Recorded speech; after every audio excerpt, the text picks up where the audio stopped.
social and emotional learning started out as, I think, a little hobby that some people had. It was an idea that we thought would be a good thing, help kids feel better about themselves and maybe prevent some problems. But as we started to study the impact of this, we began to realize that this is a very serious part of education, that not one single classroom can function without a good interpersonal set of relationships between the kids with each other, and between the teacher and the kids, the teacher and the principal. The whole thing is interpersonal. So what we thought was sort of marginal and maybe a little off to the side, now we start to realize this is the foundation of what all learning is about. And then we start to reflect on teachers we've had when we were younger. And we all had teachers when we were younger. Some were good teachers, some were not so good. But you know, we all remember teachers who affected us in a profound way. And it turns out that what we learn from those teachers has stayed with us longer than anything else. Even when we've taken standardized tests and passed tests, and I took the Regents in New York, and you do all that stuff, the only thing that matters is whether there was a caring context for what you learned, because that stays with you.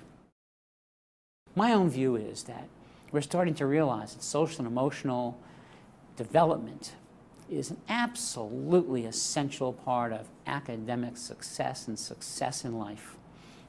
Unapologetically, we have to make it an integral part of everything that happens in schools.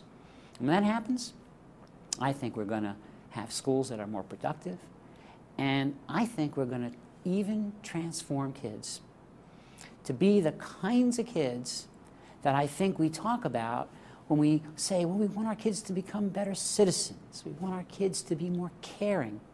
We need to give them opportunities to do that in the schools, and then they will actually turn around and do that in their lives.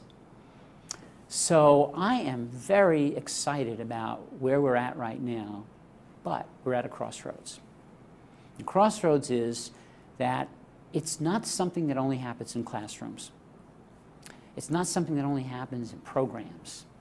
It's something that has to be a basic part of the way every single educator that steps into the building sees their job.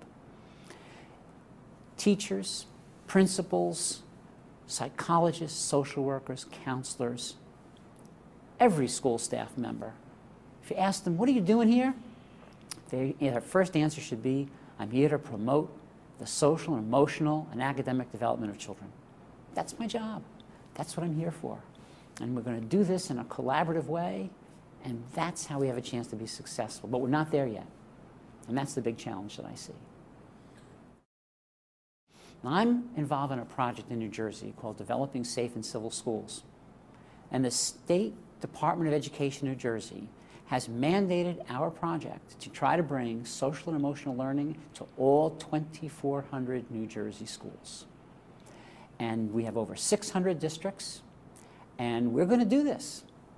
And the reason we're going to do it is because we don't have to start from scratch. It's already there. You talk to teachers and you ask them why they came into this field, and they'll tell you, we wanted to affect children and make them into better people. We just have to provide the opportunities.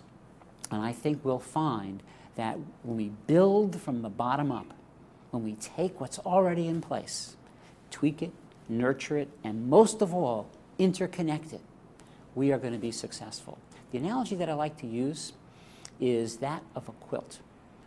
There are many programs in place that we're giving our children, and I see them as pieces of a quilt. They're all beautiful individually, but they don't make anybody warm until you stitch them together.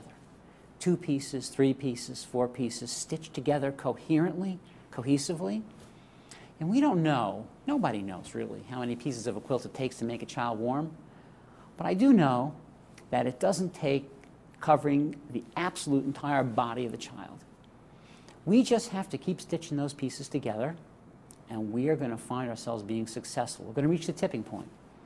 And our kids in our schools are going to find that they're in the business of promoting social, emotional, and academic learning as a totality, as a unity, and not in pieces. And I think we can do this. And I'm very optimistic about this. This is a field that is as well supported by research as any other endeavor in education.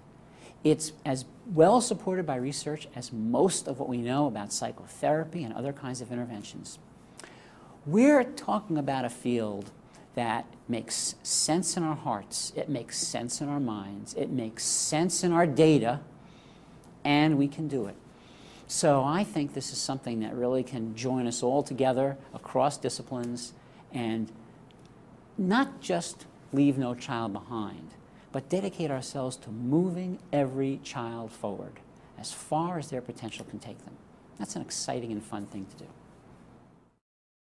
For more information on what works in public education, go to edutopia.org.